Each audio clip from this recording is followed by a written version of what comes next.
আমার ওই বন্ধুর দানাদার ব্যবস্থা তোমারে করতে হবে।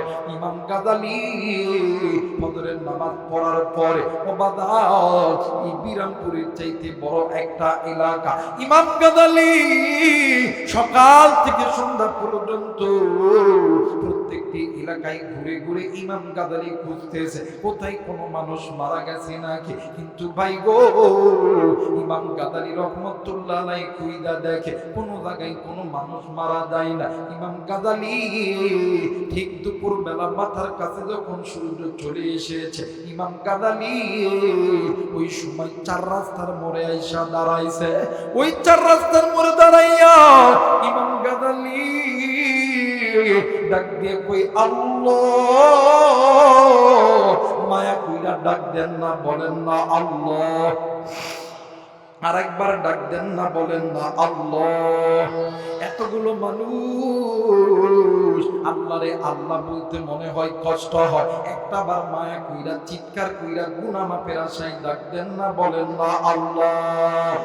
আরে গুনাহ তাদের আছে, গুনাহ থেকে মাপ চাওয়ার জন্য চিৎকার কইরা মায়া কইরা ডাক দেন না, বলেন আল্লাহ। আরে মুসলমান, ইমাম গাজালি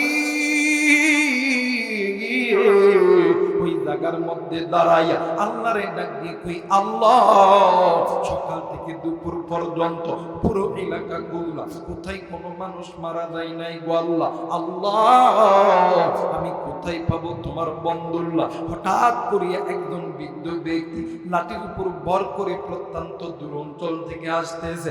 ইমাম গাজালি রহমাতুল্লাহ আলাইহি ওই বৃদ্ধ ব্যক্তিকে ডাক দিয়ে কই বাবা গো, তুমি না ওই প্রত্যন্ত দূর অঞ্চল থেকে আসতেছো?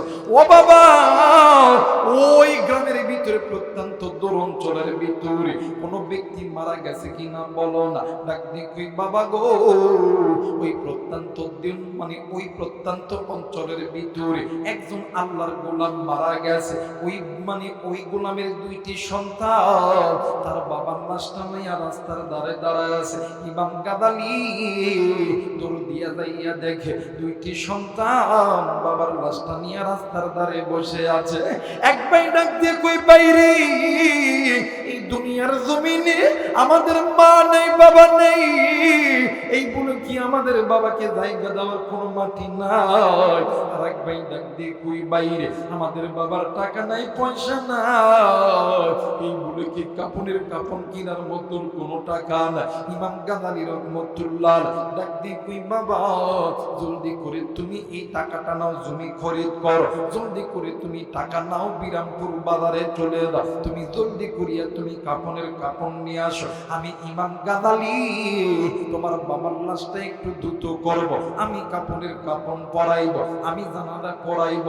আরে মুসলমান বন্ধু, ইমাম গাজালি মাজালিসে গাজালের ভিতরে লেখেন আল্লাহর বান্দার লাশটা যখন ইমাম গাজালি ধুইতে লাগছে, ওই আল্লাহর বান্দার লাশের গাছে মানে গায়ের মধ্যে থাইকা আল্লাহর জান্নাতের মিষ্ক অম্বরের গন্ধ কেমন জানি ধাঁধা করে বাইরে হইতেছে।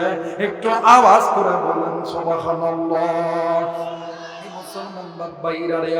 এইবারে ইমাম গাজালি রহমাতুল্লাহ আল্লাহর এই বান্দার জানাজা কমপ্লিট করেছে। কমপ্লিট করার পর এইবারে কবরে যখন লাশ যখন কাটিয়ে দিয়া যখন লইয়া যাবে, ইমাম গাজালি নজর কইরা দেখে অন্যান্য কবরস্থানের দিকে যখন যাবেন দেখবেন কবরস্থা কেমন জানি কবরস্থা কেমন জানি অন্ধকার অন্ধকার লাগে। ইমাম গাজালি ডাক দিয়ে কই পৃথিবীর মানুষ, আমি যখন খাটিয়ার পালকিটা নিয়ে যখন সামনে আসি, আমি নজর কইরা দেখি আল্লাহর জান্নাতের ফেরেশতারা ডাক দিয়ে কই গাজালি আর দেরি করিস না, আল্লাহর বান্দাকে জলদি করিয়া আল্লাহর জান্নাতে ঢোকা দে। একটু আওয়াজ করে বলেন সুবহানাল্লাহ। আরেকবার বলেন সুবহানাল্লাহ। ওরে তুমি খালিক, তুমি মালিক, বলেন না তুমি খালিক, তুমি মালিক, তুমি দুনিয়ার মহাজন, হাইরে যার সাথে মোর বান্দায় আছে রে মন, হাইরে যার সাথে মোর বান্দায় আছে রে মন। নারায়ে তাকবীর। যারা দাঁড়াচ্ছেন আজকের মাহফিলটা আল্লাহর দরবারে কবুল হয়ে যায়। দুইটা হাত উঁচু করে তিনটা তাকবীর দিবে, সবাই দুইটা হাত উঁচু করে আল্লাহরে দেখা। দেখবেন যে না হাত উঠাই গোনা ওইটা ওই গ্রুপের লোক ইসরায়েল থেকে আইছে। নারায়ে তাকবীর, নারায়ে তাকবীর, নারায়ে তাকবীর। হাত নামান, আল্লাহ কবুল করে করে বলেন আমিন। যুবক ভাইরা তোমরা যে দাঁড়ায় আছো, আমার সঙ্গে কি তোমাদের কি ঝগড়া আছে? কথা কয় না, ঝগড়া আছে? টেনশন করে না, আনছি তো আজকে টাটকা টাটকা কিছু দিব। আসিতেছে আগামী একদিন পরে 14 ফেব্রুয়ারি। কথা কয় না, আজকে আনছি, একটু ধৈর্য ধরো, আমার একটু লাইন বাই লাইন যাইতে দাও, সাপ্লাই দিব ইনশা। আঙ্গুদেশটা বইরা গেছে টিভি সিনেমায়। কথা কয় না, কথা কয় না। আঙ্গুদেশটা বইরা গেছে টিভি সিনেমায়, বুড়া জুয়ান নারী পুরুষ বেগুন মিল্লা চাই। কথা কয় না, কথা কয় না। আরে নুনান তেজার হান্তা পুরাই হাতের গড়ে টিভি, রাজনীতির রদ বুঝে না হাতের গড়ে নেতাজির ছবি। আমার ভাইরা এখন ওই দিক যাবো না, আমার একটু সামনের দিকে যাইতে দেন। এখনই যদি যাই ওয়াজ গুল্লায় যাই তোগা। কথা কয় না কে? কেবল তো হবে মাত্র শুরু করলাম ইনশা। জোরা বলেন ইনশা। আজকে যদি একটু আধা ঘন্টা সময় বেশি লাগে দিবেন না বাদান? দিবেন না? কেটা কেটা দিবেন, মানে আধা ঘন্টা সময় বেশি দিতে রাজি আছেন? একটু হাত উঁচে আল্লাহরে দেখান। নারায়ে তাকবীর, নারায়ে তাকবীর। হাত নামান যুবক ভাইরা, যদি না বসে চলে দাও। আর চাচারে জিজ্ঞেস করো, চাচা ও চাচা হেনা কোথায়? হেনার বিয়ে হয়ে যাবে। আর বিয়ে যদি হেনাকে করতে চাও এই জায়গায় বসে বড় দোয়া করবো কবুলের মালিককে। যারা বলেন কে? আল্লাহ বলেন আল্লাহু আকবার।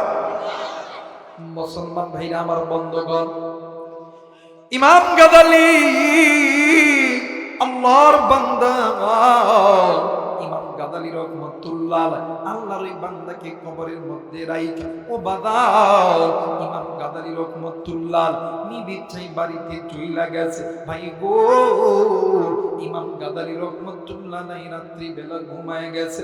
এরা বন্ধু, ইমাম গাজালি রহমাতুল্লাহ সকাল বেলা ঘুম থেকে উঠিয়া ও বাদাও জলদি কইরা চইলা গেছে আবার ওই মৃত ব্যক্তির বাড়িতে। ভাই গো, সকাল বেলা মৃত ব্যক্তির দুইটা সন্তান হুজুরে দেখিয়া ডাক দিয়ে কই, হুজুর আপনি এত সকাল বেলা আমার বাড়িতে কেন আইছেন বলেন না? হুজুর ডাক দিয়ে কই, বাবা গো, তোমার মাকে একটু ডাকো না, আমি তোমার মায়ের সঙ্গে কথা বলবো। ডাক দিয়ে কই, হুজুর কেন কেন বলো না? ডাক দিয়ে কই, বাবা গো, স্বামীর সবচেয়ে গোপন খবর থাকে স্ত্রীর কাছে। কথা বলেন কার কাছে? আরেকবার বলেন কার কাছে? মুসলমান ভাইরা আমার বন্ধুগণ, ডাক দিয়ে কই, বাবা গো,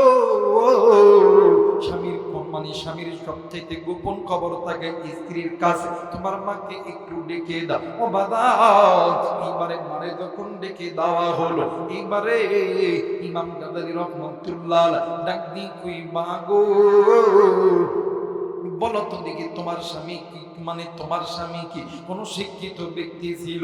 ডাক দিয়ে কই, হুজুর আমার স্বামী তো একদম গন্ডমূর্খ, আমার স্বামী কিচ্ছু জানতো না। ও হুজুর কেন, কি হয়েছে বলেন না? ডাক দিয়ে কই, মা গো, আমি এই জন্য এই প্রশ্নটা করলাম, কারণ আমি গত রাত্রি বেলা যখন ঘুমের গভীরে আমি স্বপ্নে দেখি আপনার স্বামীর কবরটা আল্লাহর জান্নাতের ফুলের বাগান হইয়া গেছে। আরেকবার বলেন আল্লাহু আকবার, আরেকবার বলেন আল্লাহু আকবার। কুরআন বললে কবর তো জান্নাত হইবে হইব, আল্লাহ দুনিয়াটাও রঙে সাজায় দিব। জোরে বলেন আল্লাহু আকবার। আর এই কোরআনের বিরোধিতা যারা করবে আল্লাহ তাআলা এদেরকে ধরবো, টপ করে ঢুকাবে। কথা কয় না কেন? আমার বাইরে এখন আমাদের বাংলাদেশ থেকে কিছু কিছু লোক বলে ভাইরা আমার আলেমরা ভিক্ষা করে, আলেমরা চাঁদাবাজি করে। আল্লাহর কি মার দুনিয়ার ব্যাট। গত কয়েকদিন আগে তারা এক জায়গায় বন্টন করতেছে। ভাইরা আমার, আমরা যেটাই কালেকশন করবো টেন্ডারবাজি করে আর পুকুর মারি আর রাস্তায় মারি, আর 4 ভাগের 1 ভাগ পার্টিকে দিতে হবে। নাউজুবিল্লাহ করবেন না। আপনারা আলেমদেরকে লাঞ্ছিত করতে চাইছেন, কিন্তু আপনারা নিজেই লাঞ্ছিত হয়ে গেলেন। বানাইছেন কে? জোরে বলেন কে? কারণ আলেমদের সিনার ভিতরে আছে কার? কোরআন। জোরে বলেন কার কোরআন? আল্লামা কারি তৈয়ব সাবুদুর রহমাতুল্লাহ আলাইহি বলেন, এই কোরআন যার সিনার মধ্যে আছে, এই কোরআনওয়ালা সিনার দুনিয়ার আগুন কেন জাহান্নামের আগুনেও আল্লাহ জ্বলবে না। জোরে বলেন আল্লাহু আকবার। যুগে যুগে ইতিহাস, এই কোরআন যারা